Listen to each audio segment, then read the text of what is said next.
नमस्कार। भाग्योदय फाउंडेशन की साप्ताहिक वार्ता भाग्योदय विचार प्रवाह श्रृंखला की 277वीं 277 कड़ी में हम आपका अभिनंदन करते हैं, अभिवादन करते हैं। आज रविवार 14 सितंबर 2025। बंधुओं, मैं इस समय लखनऊ में हूँ। लखनऊ के सांसद लंबे समय तक रहे कीर्तिशेष श्री अटल बिहारी वाजपेयी जी भारत के प्रधानमंत्री रहे। उनके कार्यकाल की विभिन्न रूपों में प्रशंसा होती है। कुछ आलोचनाएं जैसे हर राजनेता की होती हैं, उनकी भी होती हैं। उन आलोचनाओं में एक आलोचना है कंधार में प्लेन हाईजैक होने की। और प्लेन हाईजैक तो भारत में हुआ था, कंधार ले जाया गया था और उस समय जो समझौते करने पड़े मजबूरी में, उन सब की चर्चाएं होती हैं। आलोचना अक्सर होती है। श्री अटल बिहारी वाजपेयी जी उस समय प्राइम मिनिस्टर थे, लेकिन एक घटना, जब वो पीएम नहीं थे, सांसद थे लखनऊ के, उस समय की एक बड़ी महत्वपूर्ण घटना है। मैं उस समय सचिवालय में सेवारत था, यूपी सचिवालय में, और उस समय की वो घटना हमें याद है। उसकी चर्चा मीडिया में बहुत कम बाद में हुई, उस समय तो खूब हुई थी।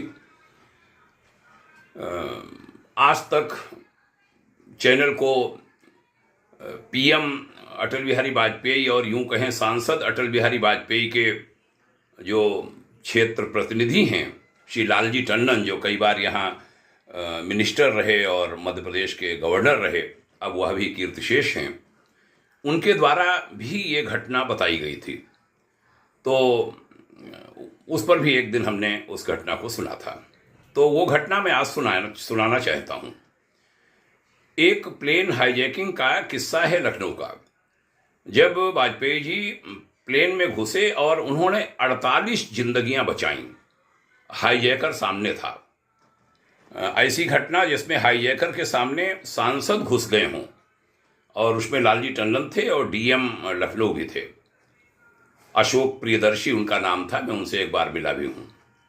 अब वह जीवित नहीं हैं। संयोग से आज तीनों जीवित नहीं हैं, वाजपेयी जी, टंडन जी और अशोक प्रियदर्शी जी। मैं कहना चाहता हूँ कि इसकी चर्चा नहीं होती। जिस बात का ये जिक्र लोगों ने नहीं किया ज़्यादा, वो बात है 22 जनवरी 1992 की, जब एक आदमी ने लखनऊ से दिल्ली के लिए उड़ान भर रहे इंडियन एयरलाइंस के प्लेन को हाईजैक किया था। लखनऊ से हवाई जहाज उड़ा ही था। 15 मिनट की उड़ान के बाद प्लेन के भीतर एक आदमी ने कपड़े से लिपटे अपने हाथ में केमिकल बम होने की बात कही और कहा कि प्लेन को वापस लखनऊ ले चलो। फ्लाइट में सन्नाटा पसर गया। पायलट ने प्लेन हाईजैक हो गया है ये खबर लखनऊ एयर ट्रैफिक कंट्रोल को दी, एटीसी को। थोड़ी देर बाद प्लेन को हवा में कुछ देर रखा और अंत में 45 मिनट बाद 48 यात्रियों वाला प्लेन वापस लखनऊ हवाई अड्डे पर उतर रहा था। एयरपोर्ट पर हाईजैकिंग की खबर फैल गई थी। प्लेन को एक किनारे लगाया गया और इस हाईजैकर से बात करने की कोशिश की गई। किसी को नहीं मालूम था हाईजैकर को चाहिए क्या। सभी यात्री डर के मारे चुपचाप बैठे थे। वो जो टाइम था वह था उत्तर प्रदेश में राष्ट्रपति शासन का। विपक्ष के सबसे तगड़े नेता हुआ करते थे अटल बिहारी वाजपेयी, और संयोग से उस दिन वह लखनऊ में ही थे। वाजपेयी जी पार्टी के कार्यकर्ताओं से मिल रहे थे। उसके बाद वीआईपी गेस्ट हाउस में भोजन करने बैठे। खाना खाना शुरू ही किया था, तब तक लखनऊ के डीएम अशोक प्रियदर्शी हाँफते हुए कमरे में आए और वजह बताई। यहाँ सबको शॉक लगा खबर सुनकर, हाथ पैर सबके फूल गए। अटल बिहारी वाजपेयी को क्यों बुला रहा है, ये एक सवाल था। और उसका कहना था अटल जी नहीं आएंगे तो हवाई जहाज को उड़ा देगा। उस वक्त लालजी टंडन भी वहां मौजूद थे वाजपेयी जी के साथ। अटल निवाला तोड़ ही रहे थे भोजन का, पहला कौर खाया था, फिर कहाँ खाना पीना। गरम बंडी डाली और चुपचाप निकल लिए। एक ही गाड़ी में अटल जी और लालजी टंडन और अगली सीट पर जिलाधिकारी लखनऊ।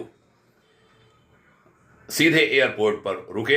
हाईजैकर लगातार एटीसी वालों से बात कर रहा था, पर बार बार एक ही बात कह रहा था कि अटल बिहारी वाजपेयी जी से बात कराओ।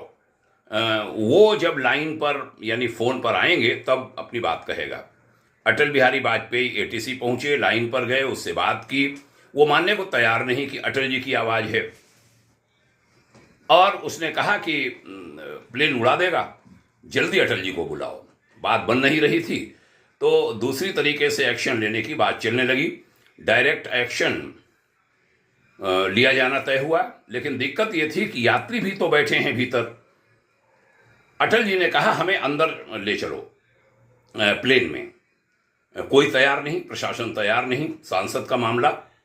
कोई उपाय जब नहीं हुआ और अटल जी ने दबाव डाला, तब प्लेन के भीतर उनको जाने देने की बात तय हुई, लेकिन सिक्योरिटी के साथ। अब डीएम लालजी टंडन और अटल जी एक जीप में बैठकर प्लेन तक पहुंचे। वहां से भी एक बार फिर फोन पर बात कराने की कोशिश की गई, लेकिन वह आवाज पहचानने को तैयार नहीं था। सब समझ गए थे कि वह उनको अंदर बुलाना चाहता है। जब अटल जी ने पक्का किया कि प्लेन के अंदर तो जाना ही है, पहले डीएम घुसे, फिर लालजी टंडन जी, उसे समझाकर उतारने की कोशिश की, लेकिन वो कुछ भी सुनने को तैयार नहीं था।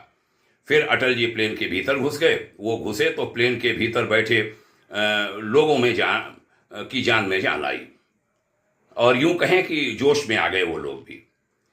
अब सीन क्या है जरा कल्पना कीजिए।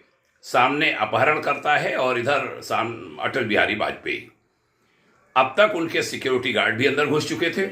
लालजी टंडन ने हाईजैकर को समझाया, जिनसे तुम मिलना चाहते थे वो वाजपेयी तुम्हारे सामने खड़े हैं, तुम्हारे लिए चलकर एयरक्राफ्ट में आए हैं, तुम अपनी मांग रखने से पहले उनके पैर छू लो। उसने बात मान ली और जैसे झुका, गार्ड्स ने उसे काबू में कर लिया। अब जो केमिकल बम की बात थी वो गलत निकली।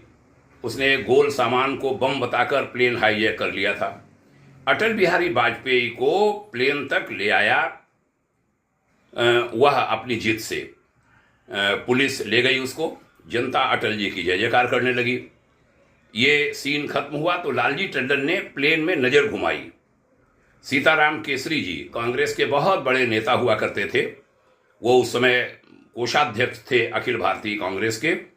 वह कोने में बैठे थे चुपचाप पूरे टाइम। सभी लोगों को उस रात लखनऊ में रोका गया। अगले दिन उसी फ्लाइट से दिल्ली भेजा गया।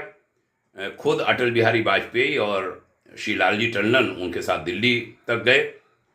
ये किस्सा टंडन जी के जरिए बाहर आया था।